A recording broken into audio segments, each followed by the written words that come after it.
despite the fact that they are in the wrong. And in a dishonest society, this is also a general condition that sometimes both parties are in the wrong, nothing is entirely in the right. So all these situations are covered by this teaching. सच्चे होकर झूठों की तरफ जरूर इख्तियार करो.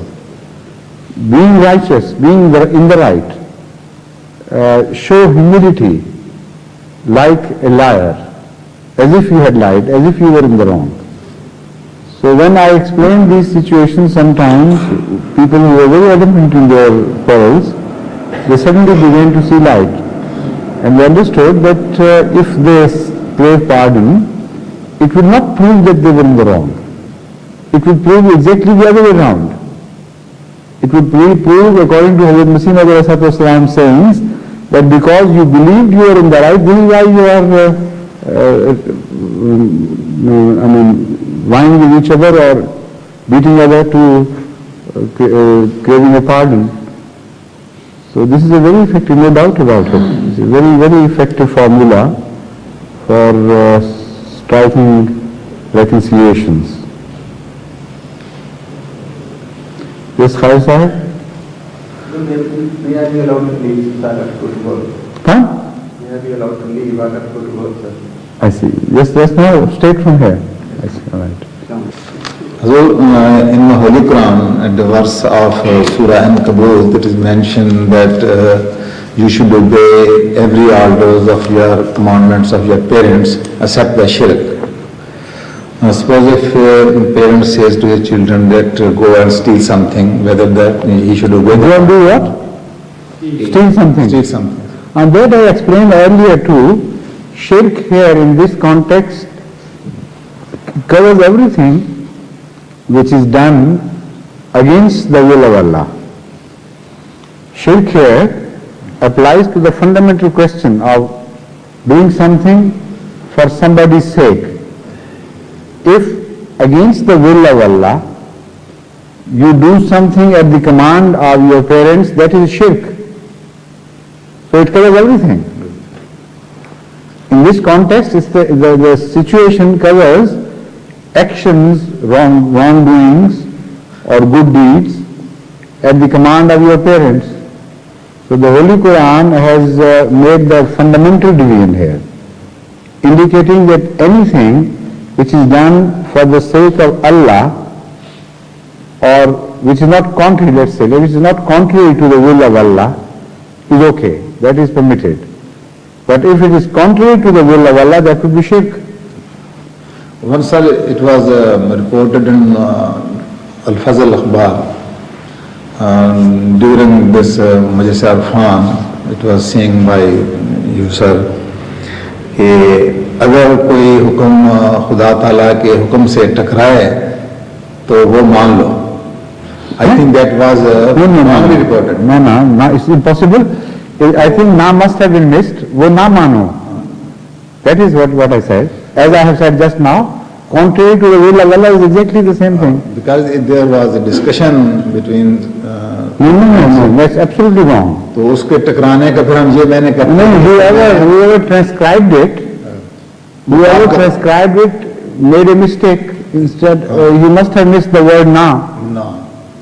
On that I have spoken once in Karachi and once in some other place, and I remember positively. Yeah. This is exactly the answer which I gave there. Rabwa Majlis Arfan. But this is the same answer. It's impossible. Thank you for pointing out this right to Shobha Murisi to correct their mistake. If the Al-Fajr is now permitted again, or maybe they permit it in Badr, to put it in record. Yes. Akram, how are you? Yes, you want to say something? Yes. Your Tamil report or something?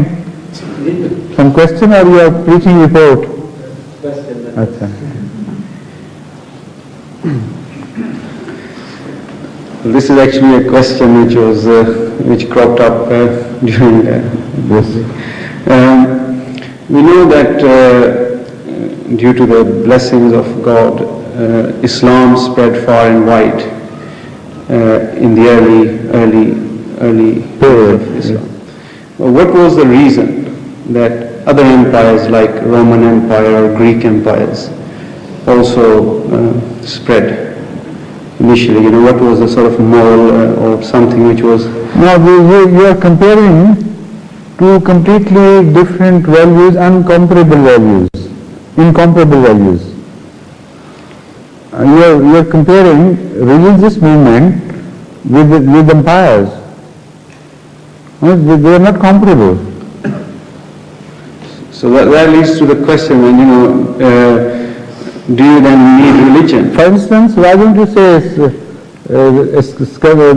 Alexander the Great? Why don't you refer to him? That his conquest of almost half the world was so rapid that within a matter of years he conquered the half of the known world of that time. So why did Islam take that long? Or why did Christianity take much longer?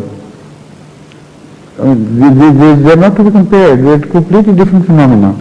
No, but for example, the reason I picked the Roman Empire is the way it started. The people who started it, they must have they must have worked very hard for it. There must have been some sort of... No, but the word Roman Empire in itself is so confusing and so differently to be interpreted at different era and different periods that you can't just mean anything by referring to Roman Empire as such in these comparisons. What was Roman Empire and at which stage of the history? Sometimes the Roman Empire was limited to Rome. Sometimes there were independent states, city-states. And they were supposed to be an empire, but that was not an empire at all. There were different states in certain geographical situations, areas, which varied. Sometimes it widened to other countries of Europe other than Italy, and sometimes it again contracted itself to a smaller area. And sometimes there were vassals to the Roman empires in the eastern regions of the contiguous area. And those vassals also had different attitudes at different times. With some so-called emperors, they were very respectful. With others, they wouldn't care a fig for what they wanted. And they were almost independent, only vassals in the name.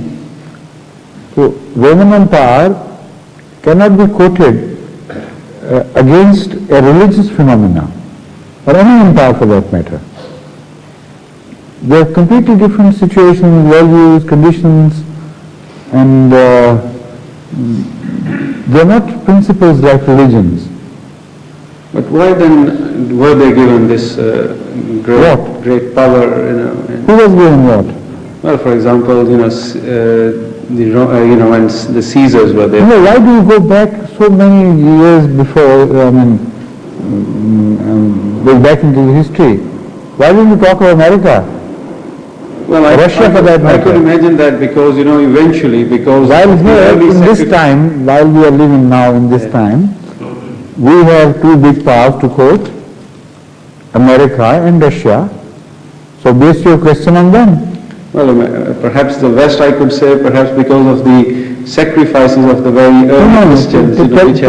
Now come to these empires, Russian Empire and American Empire. And now make your question clear with reference to these two powers. Then I'll answer it. The Russians I can't think, but even perhaps America, as I said, perhaps it is, sometimes you have that these sacrifices done by the earlier generations. The benefit is derived later on by later generations. That is correct. So perhaps what the West has got now is because of the very early sacrifices which were done by the early Christians. Well, that is a different question altogether. It has nothing to do with this entire business at all. That is actually why I asked for the Roman Empire, because perhaps I thought... Forget about the Roman Empire and things. If I take your question